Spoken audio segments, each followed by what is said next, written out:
dito? Asan ako? Sino o ano kayo? We must apologize for our method of transporting you here. You will not be harmed. You are in orbit about your world. We wish only to speak with you. We have been observing your planet for some time now, and we have found much to deplore. Greed, hatred, violence. We have also found much to commend. Compassion, courage, nobility. We wish to help your world enter its true golden age. Talaga?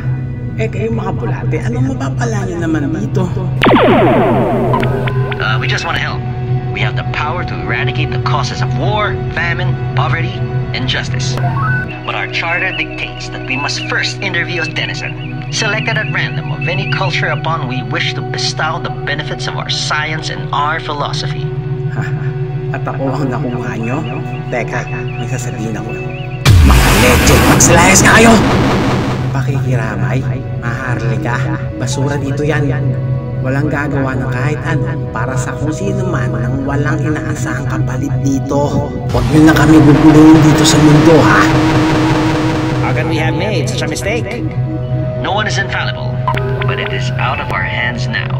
The charter requires us to abide by this one's being's answer. We must return it to its people and let them find salvation for themselves.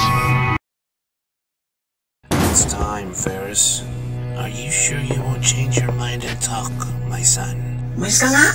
Imbes ko ba sabihin, huwag niyo ako bigyan ng pabor? Tara na nga, tapusin na natin to bago pa ako mamatay sa pagkabagot. You just think you're a hard man, Ferris. Hindi mo alam ang buong kwento, bubok. At hindi mo yun malala.